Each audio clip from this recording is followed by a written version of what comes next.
альхамдулиллах, на 7-й год здесь проводим.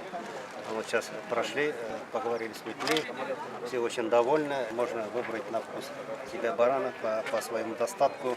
Альхамдулиллах, есть резчики, которые делают удува.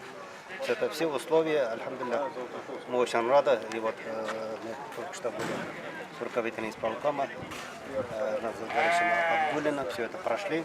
Все высказались очень доброжелательно.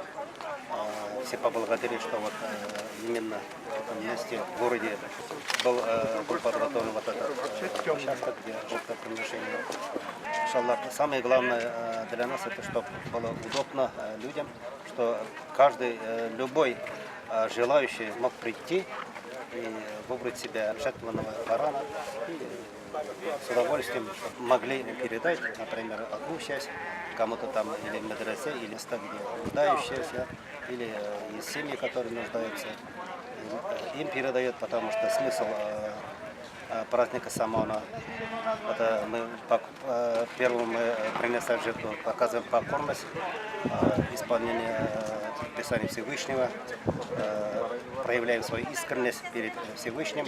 Но второе это вот то, что жертвенное мясо передаем все-таки тем людям, у которого нет достатка.